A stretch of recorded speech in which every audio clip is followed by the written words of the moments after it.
was there a point where you knew, right, this is what my purpose is? Was there a moment or how did you know that it was your purpose to love? I think it's what you've just said. It grows. I don't think we really ask ourselves that question when we're young. But I feel like because God is our dad and he's already got a plan, he's already working on it from year dot. He's already, even the way you got to be here, he's had to pay a high price for you to be here. Because many people's stories is quite sinful how they even are here. And God knew the price and he paid it. So I think he's already setting things up. So he will have, your purpose will be in your design, it'll be in your character, it'll be in your personality. Obviously those things get messed up.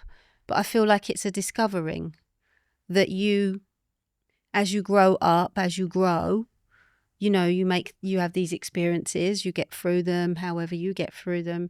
If you're someone that has got God on your mind, somehow he's going to come into that discovery. That is going to be part of how you get through things. And so every time you get through something, it's almost like you get another bit of the jigsaw. Yes. To tell you what your purpose is. Like, I don't think I woke up one day and went, oh, this is my purpose. I feel like he actually maneuvered me as well, very gently too. Like, I mean, I didn't grow up, I wasn't one of those kids that was all like, I want to be an actress. I wasn't that child. And he actually surprised me completely because I didn't even know I was an actor. And I got a horrible, boring job when I left school. And I told my mum I hated my job so much that if I wasn't me, I'd kill myself. Oh. And my mum said, oh, okay. She was a very wise lady. She said, right, we're gonna do something. She said, close your eyes.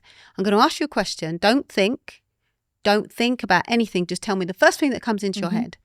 And she said to me, right, if you could be anything and do anything and nothing could stop you, money couldn't stop you, time couldn't stop you, nothing could stop you, what would you be? And I went, an actress. Really? And I opened my eyes and she went, well, that's what you are. And I was like, oh, Mum, that's stupid. That's what I thought. That's stupid. Anyway, I went off to work the next day. And when I came back, she'd got me some more than one prospectus. Prospectuses. Okay. And she'd got them. And within 3 weeks, I'd enrolled in a college out in Rush Green. Very,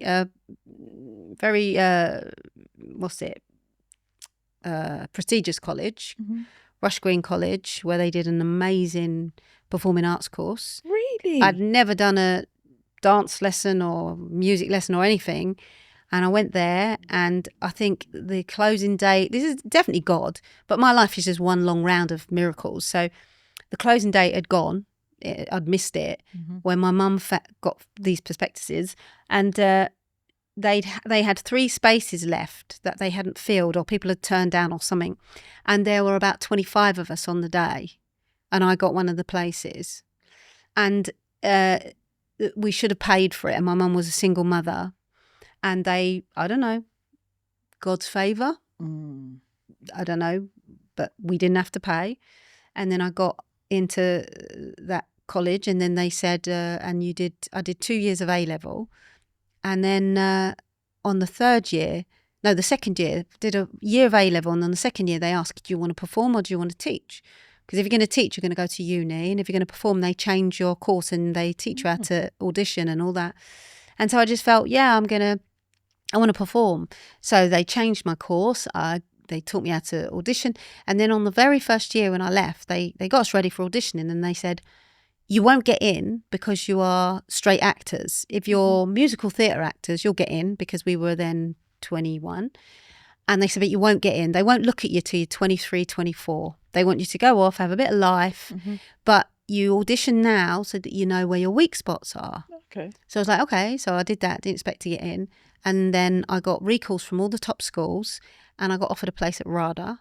And I got offered a place at a place called GSA, which is Guildford School of Acting. That is still a top 3 school.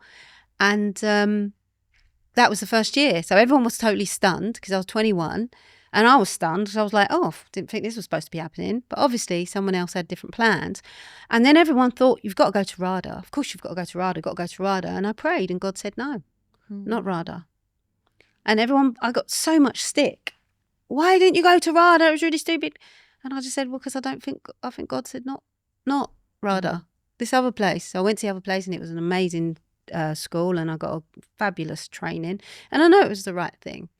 But so I think my purpose, God already knew. And because I was sort of listening in my way already, because I gave my life so young, I was listening in my way, even though I was in real rebellion. You know, the truth is, all my worst sins I commit after giving my life. So we have to bear that in mind, because often we'll look at someone and their behaviour and we go, oh, they're not a Christian. Yeah. And it's like, how do you know? Yeah. You don't know what part of their journey they're on. You don't know what bit God's dealing with now. He's dealing with, you know, it's none of your business, actually. It's you know, so I feel like my purpose was revealed to me in a sense, because I wanted it. I wanted his, you know, and I think we have to decide, you know, if you're looking for somebody to confirm what you believe, you won't find the truth, right? You'll find your truth. You'll find something to back up what you believe. But God has promised in his word that people who seek the truth will find the truth.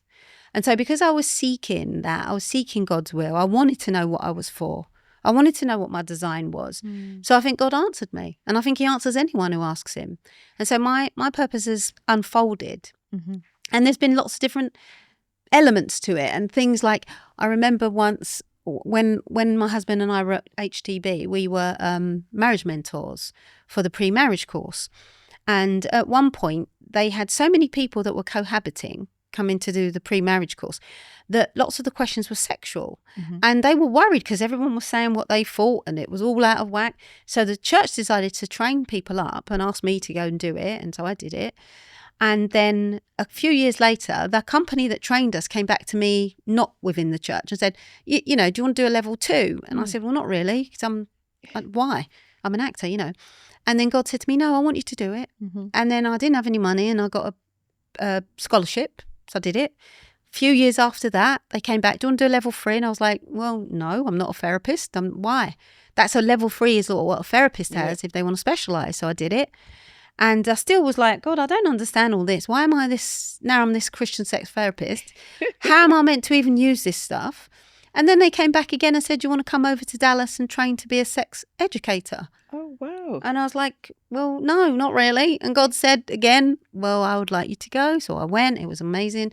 And they basically gave me a company. They basically went, there's all the information. There's all the videos. Go back to England and educate people in the church about sexuality. Please educate the people in the church. Well, I about tried. sexuality. There was a lot of resistance. I tried for a while. I was doing these courses that were amazing, and I can still do them, but I haven't for a long while. Please, but it was amazing. It was amazing, and I feel like this. You know that I wrote a book about marriage. No, didn't I tell you this? No. Oh, I'll have to get your book. I don't always talk about this, but the reason I'm saying this, because and maybe that's why, because I always feel like God aligns people for a reason. At the right time. At the right time. In the fullness of time, as he says. And I have got this, I don't know. Oh, that's it. I was watching this sermon this week, and it was talking about your burden. What is your burden? What has God given you that makes you feel like, you know? And marriage is one of those things for me, because, what is it? I'm from a child from divorced parents. My husband is a child from divorce. Well, not a child. His children, his parents were adults when they got divorced. But I believe that marriage is a beautiful thing. And I really want to encourage and speak about the highs, the lows, the beauty, the ugly, of marriage.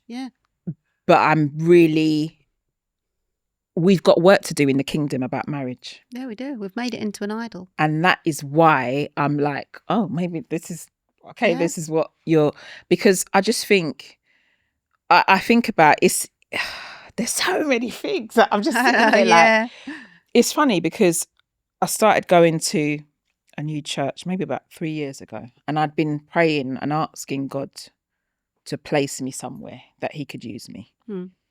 And it's been on my heart for like the last year and a bit of like, God, what is it you would like me to do and to serve in church? Mm.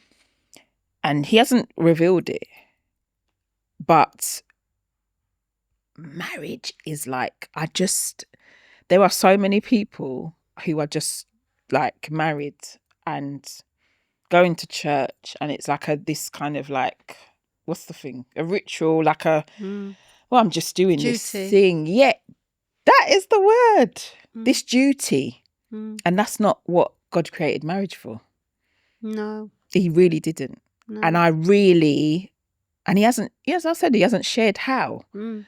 But, and I think, why are we not having conversations about sex Mm. in the church? Well, because the leaders haven't done it yet. And if you go, when they trained us, they said, be careful because you're going to be, they'll be going like this to you, ooh. And because if a leader hasn't already, when we started this conversation, God wants it all, but you've got to submit that part, and it's hard. Yes. Sexuality is a minefield. It's one of God's most powerful gifts, but all of God's gifts come with boundaries. Yes. And if you don't put them in the boundaries, they will tear your life apart. And every one of them does. If you eat and don't have boundaries, you get fat, you die, you have heart attacks. If you don't put sex in its boundaries, we know what happens. Anything. And God, when Father was teaching me about this, he said, you know what, Jade? A fire is lovely, it's romantic. You can toast marshmallows and crumpets, but build that fire in the middle of the lounge. It'll burn your house down. You'll look at right. And you know what? I've got like my whole body is like the Holy Spirit is really like I don't know, but because I'm even thinking of the fires in LA at the moment. Yeah. And you just said it like their boundaries. Do you know? And I just yeah. So I don't know. I'm not like volunteering. If my pastor sees this, I'm not volunteering. Like I think it's something that I have to really pray and fast about, and for him to as well. But I look at my church and it's an amazing place. I've never experienced church in the way that I'm experiencing it now, and I'm really grateful for it. But I'm like, the song is just like ringing in my ears again. Serve. I need to serve. But how? What does that look like? There are some amazing people in my church who have all got gifts and all got talents, and we're all contributing. Well, we're not contributing at the moment. We're just sitting and we're like listening and whatever. But I just think, well, how can we be used more effectively? And that's what I'm thinking about. And I keep like, there's prayer meeting today. I've never been to prayer meeting at my church, I'll be honest. But today is the day that I have to go because God has really said that you need to go today. And it's like, okay, what is it that you would have us do about this? Okay, I've wrote the book about marriage. That was just being obedient. I don't think it's fully done what it's supposed to do. I do know that there's something more for the book. But it's also like, how are you gonna, your purpose, yes, you've done all this training. How is that going to be used? Well, that's it. Who knows? It's an exciting future. Yes, it is. And I like to know about these different parts of people. Yeah. Because it's like, okay. I mean, I really want to speak in ministry. I speak in church, but I teach people to public speak. And lately I've been thinking, actually, I'm teaching it, but I want it. Like, if somebody says to me, what's your dream? I would love to be flying off here, there and everywhere. People paying me to go and talk, because God has given me an awful lot of wisdom.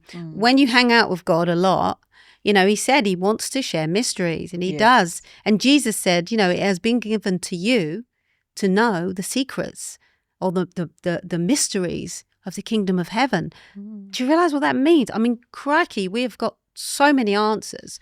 We're smarter than the smart people, We're smarter than the smart people. I hear a lot of smart people say a lot of dumb stuff. I'm telling you. And it's like, I want to bring this I want to share what God's given me with as many people as possible. And I love to speak I love public speaking. I love it.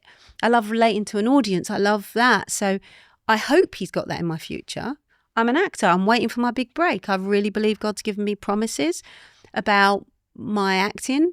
And I believe everything God's given you is to position you. Yes. It's only to position you. If you're a lawyer, you're going to probably witness to lawyers. And witnessing doesn't mean always talking about God. It's our lives are a witness. That's You know, so every time true. someone in has an encounter with me, I hope what they experience is love. And that makes them think, why is Jade like that? And then they get to know me, and then we have the conversation. And it doesn't mean I've got to stand on the street corner with a loud hailer saying, you know, the end is nigh. Some people have been asked to do Yes, that. they have. I was going to And say. all power to them Yeah. for being that obedient. Yeah, And I hope if God asked me to do that, I would have the courage to go do it. definitely. But I feel that my purpose, my dreams or whatever, I'm always praying that Father would bring my dreams in line with his purposes. And anything that isn't in him, I want him to take it away. Yeah, I want it to die. I've told him, you know, I believe the things that I'm waiting for. He's told me I'm coming. So my career, if God said to me tomorrow, do you know what, I don't really want you to be an actor. And in fact, I've tried to stop being an actor a number of times, and he always does something to keep me You in. sound like me. He does little bits that keep me there, and I'm like, okay, so you're saying don't put that down. But the years of waiting haven't been sitting around twiddling my thumbs. Like, I literally feel like I've lived 10 lifetimes. And when I tell people, I'm sure some people think I'm a liar. Like, you climbed. Oh, you're right, and you did that. Oh, and you did that. Oh, yeah, right. Of course you did. Of course you did. You know, and it's like, thank goodness I've got proof, because that's what it feels like to me. It's like I literally think, how can I have done all of that? Because I didn't sit around going, oh, I'm waiting. You know, I've got up and done things. If I feel Father saying yes, I do it. I've got a traffic light thing that happens in me spiritually. If I get a red light, I ain't doing it. I ain't doing it. I don't care how good it looks. I don't care how much it pays. If I feel like God's going, then I'm like, no, thank you. Yeah. And people have accused me, you know, you won't do this, you won't do that. I've been offered parts that I felt no, asking me to do something. I won't blaspheme. Will not blaspheme. I will argue to the cows come. The odd swear word I've said on, you know, in my acting work, but only when they've convinced me that it's absolutely necessary. Like one day I had to swear in this play because my mother was very religious and she slaps me round the face.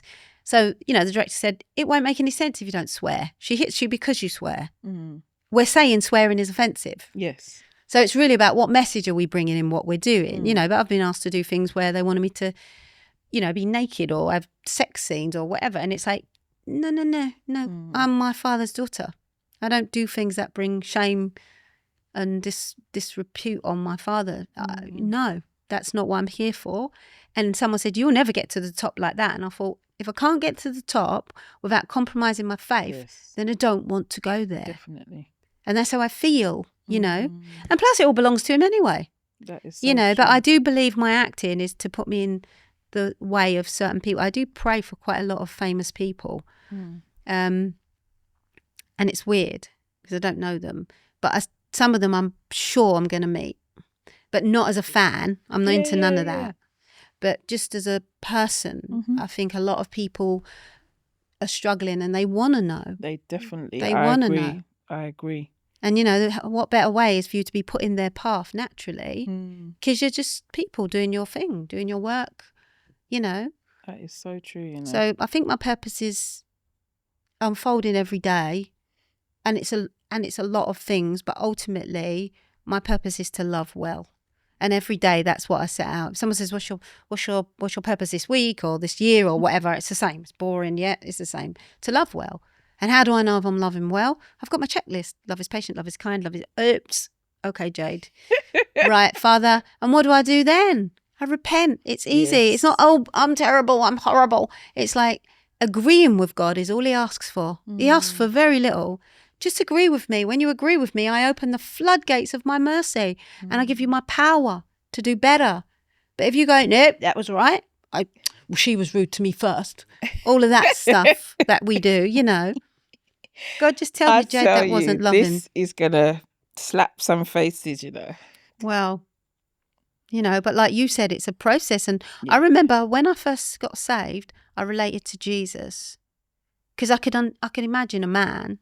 Yes. It was easy. God, that was just too much for me. Yeah. And I think it is what you said. It's growth, and it makes sense. That is the Christian walk, because Jesus said, "No one comes to the Father except through me." Yep. So you have to have a relationship with Jesus first.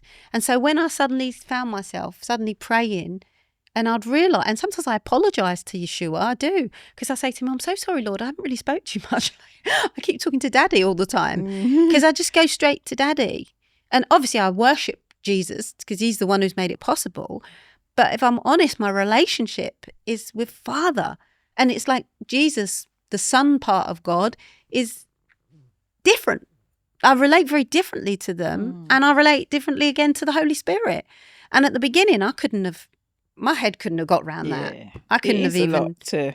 Yeah, and it's spiritually discerned. It's not like you can explain it to anyone. No. It's just like, no, now I think of Daddy holding me. You know, when I've had enough. Oh, Daddy, please, I need to feel you, but I don't want to believe by faith. I need you right now. Just hold me.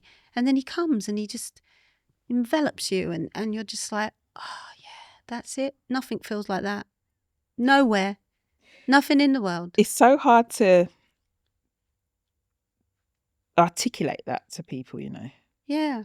Because if they haven't had it. Yeah. But if you've had it, you get it. That's what I was trying to...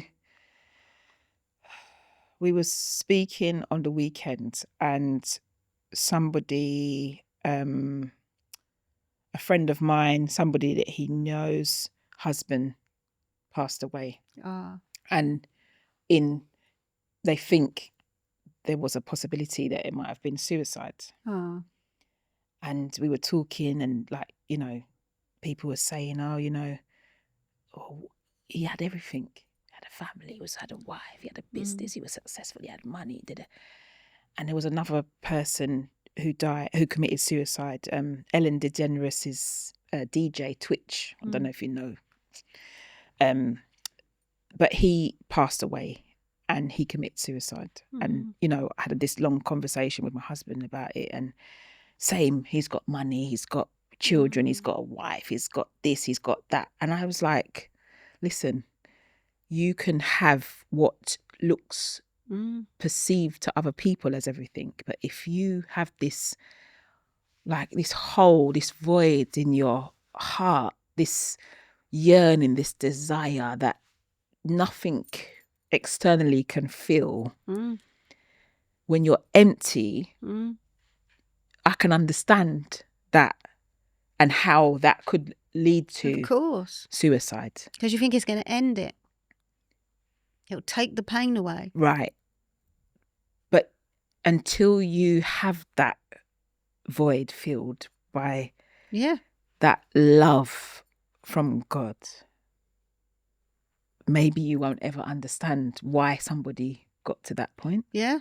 And I was trying to articulate this, and it's not that I've been in a place, I know what that feels like, that emptiness, that loneliness, that void, that, like, there's nothing or nobody that can fill this missing piece, this jigsaw. You know, like, have you ever done a jigsaw of your children? I did it one, maybe like last year. Found this jigsaw because they're getting bigger. I don't really like doing it anymore. I did this thing and there was a piece missing. It's so frustrating. It was so frustrating. And you just want to see that finished piece. Yeah. But that is what my life was like, this puzzle. And there was a missing part. Yeah. And until that was filled by God's love, oh man, I understood. I was trying to explain that I understood how that person felt. Yeah. But I don't think I could articulate how I felt, how I knew that. Yeah. Yeah.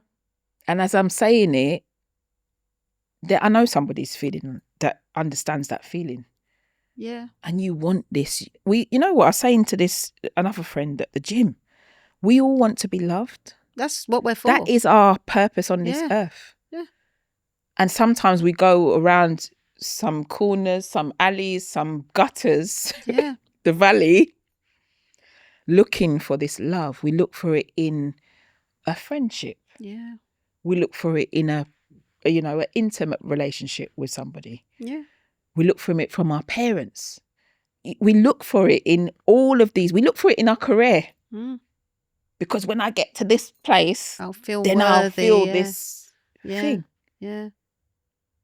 Yeah. And it's so interesting, isn't it? Because all those things are about doing, and actually our first purpose at the beginning of this conversation is not to do anything. It's to let something be done to us. It's to let God love us, because that's what we are. We're vessels of love. We're for love. And if we don't, we're going to spend our whole life trying to get love. Yes. And the interesting thing, when you start teaching people about, when you start doing sort of therapeutic things and helping people unpack their childhood, it's a really important thing for people to understand is that unconditional love, in a human sense, is only appropriate up until the age of 2. And at the age of 2, we get, this is in a perfect world, child development. At the age of 2, we get what's called the mother wound. And it's where the mother's, because up until the age of 2, you think you and your mother are one thing, one being. And at the age of 2, that's what the terrible 2s are. Suddenly, it's like you start to realise your mother is not you, you are not your mother. And they call it the mother wound because there'll be a moment where your mother says no, where your mother says, we're not doing it your way. And you have to make a choice. Gosh. You choose your way or you choose connection with me. What do you want, autonomy or connection? And of course, a 2-year-old chooses connection, because if they don't have that connection, they will literally die. They need their parent. And because we're not taught that, we don't understand. So that is a natural, and it's supposed to be done carefully. The mother wound is done carefully. So the mother says no, you go into one having your paddy, and your mother wraps you in her arms and loves you, but you still don't get your own way. But she tells you you're still loved, you're good, you're lovely, and you're wanted, blah, blah, blah. Most people's experience is that either the mother wound doesn't happen and your mum keeps serving you as she shouldn't, and we end up with all these awful people, or it's done very sharply, which is what most people's experiences is that your mother gets annoyed with you, it will be a cutting thing, it's like, you're naughty or whatever, and you get a slap and sent to bed or whatever, and all the love is taken away and you feel completely alone. And you still choose connection, but now you're choosing connection into a void of nothingness, because there's no love there, but you've got to keep this connection, okay? In the other way, when you don't get the mother wound, there's no separation. So there's people who cannot separate from their parents. They can't live autonomously. And what happens then is that we move on in life and we're constantly looking for that need for unconditional love to be met. But it's not appropriate after 2. You're not meant to get it from anyone, because a relationship is a 2-way thing. You give and you get. You give and you get. I say give and get, not give and take, because take is an aggressive thing. It's a violent thing. You give and you get in a good relationship. But when it's unconditional, when you're born, you're the only thing that matters. A baby is the only thing that matters. If that baby doesn't scream the house down, you will let it starve. If that baby doesn't scream the house down, it will stay in a wet nappy. It doesn't care about you. That's the only time it's appropriate. So what you have to teach people is now that need you have for unconditional love, you can meet it. That's appropriate for you, because now you're the adult and the child. You're your own child. You're the adult. Now you can give to that person, that little child inside you, give them unconditional love. And the thing is, people are like, oh, because you keep looking outside for this thing. You keep reaching outside for this thing. Nobody else can give it to you. And actually, ultimately, you learn that, start having a relationship with yourself, but that's to wake you up to that. Yes. That actually, only he loves unconditionally. Only he loves that way. And that's why we need him, and that's why he designed it that way. I'm designing you for me. You're going to live with me. We're going to walk together through this life. I'm going to give you all my gifts, but we're going to do it together. And I'm going to give you everything you need. And do you know what you need more than anything is to be unconditionally loved, because you are an object of love, right?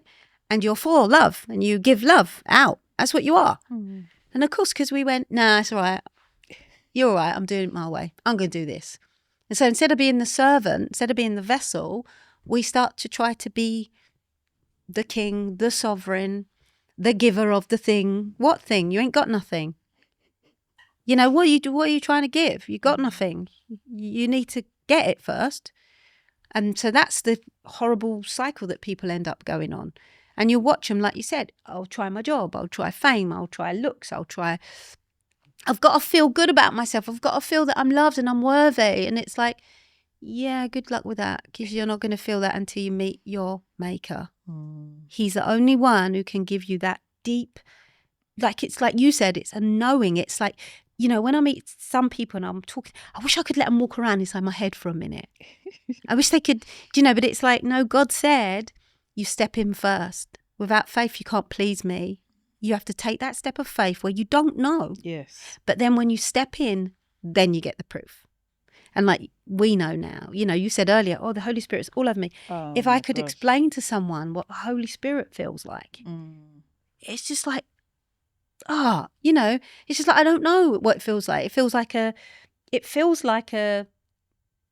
I suppose lots of people haven't had sex, but it's sort of like climax, but not when a climax makes you, it's so wonderful, it's got to stop. It must stop. It's too much. Make it stop. And not to that level. So it's maybe on the way up to that, where it's like, wow, this is amazing, and I could stay here forever.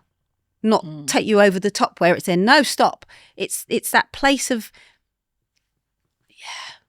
I don't want anything. I don't need anything. Everything's just fine right now in this moment. That's what it feels like. And I guess you want that. When you've had that, you want that. Nothing else. You could do all the other things and you're like, nah, kind of leaves you cold, you know? And it's that thing that we want people to know. But, you know, where you were talking about marriage, I really think the church has, we've made marriage into an idol. And it's not for happiness. People think it's to make them happy. It's to make you holy. It's to make you whole. It's your cannon fodder if you're married. It should be, Jesus said it, Paul said it, better to be single, but not in this world. They won't believe you for 1 second. We're not all meant to be single. I'm not saying that. Obviously, marriage is a picture of God's relationship with us. Yes. The man is the representative of God and the woman is a representative of humans. We represent the men and the women in that picture because it's the bride of Christ. The man is supposed to, you know, what a calling. Lay down your life for your wife like Jesus did. You get a long way to find a man who's doing that. Yeah? It's a really hard thing to be asked for. You know, and now we're getting further and further away from that pattern. So the church does need to do something. We're very worldly in that area. We need to let people see marriage for what it is. And covenant. It's the only covenant relationship outside of our relationship with God. We don't have a covenant with our children. No. We have a covenant with our husband or wife. It's the most serious thing. And it's chucked away so easily now. You know, and you know, if you really stick with it. Me and my husband have been through, I mean, you know, whatever God is preparing us for, it's going to be amazing. Because this preparation has been really hard. But you know, sometimes all you've got is commitment. That's all you've got. You've got that covenant. We made a covenant. We made a promise. You promised if it goes wrong, if it goes right, if we're rich, if we're ill, it doesn't matter what's coming. We're in it. We've got each other. And, you know, to this point, we're still clinging on. Yeah. And you do cling on. Yeah. You cling on. Sometimes it'd be so easy and the world tells you, oh, well, what about you? You deserve more. You deserve more. Everyone deserves more. Everyone deserves more. But you ain't going to find more by walking away from this one and starting another one. What do you think? You're going to go down the line a little bit with this person. You're going to come to the same place. Because it's about you at the end of the day. You're the worst part of it. You, us, ourselves. It's my brokenness I have to confront. And that's what God's given me marriage for, is to help me see your children. It's a light. Yeah. Mum, you're like this. Oh, well, I didn't know that. Nothing else was going to show that. Yeah. It's like holding a mirror, isn't it? Yeah. Marriage is a fast track to holiness, I tell you. Marriage is like, wow. But so much to be gained. And we are carrying the picture of God for the world. It's a serious calling to be married. You can't just, as soon as things are not comfortable and you're not getting what you want, ain't going how you want it, and you're out the door. It's like, well, what kind of promise was that? You know, you don't even know the power of the promise until it is tested. And how much can it take? How much testing can it take? You know, and everybody has to do it their own way. We're all individuals, like you said, we're all on our own journey. It's not for us to look at someone else and go, oh, you gave up too quick. How do you know? Some people are supposed to, you know, God's telling them a whole nother something. Yes, that is. You know, respect people enough to know that, trust their relationship with God. They're doing their thing. And you're doing your thing, you know. But yeah, I'll have to read your book. Yes.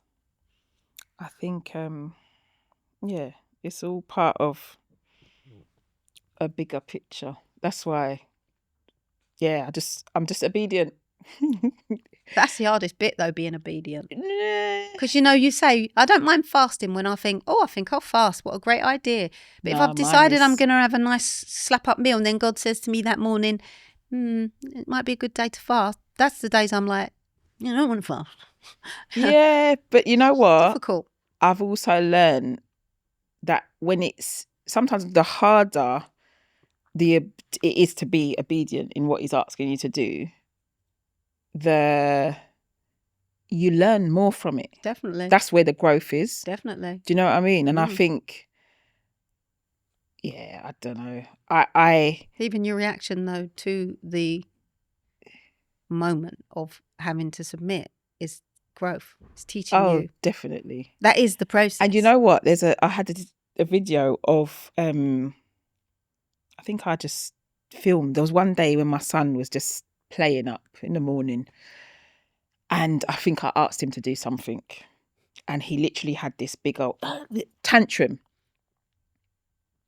But guess what? It was like God's revelation of that's what you look like Yeah. when I asked you to do something. Yeah, I've had that same And lesson. I was just like, Dad, I'm so oh sorry. my goodness.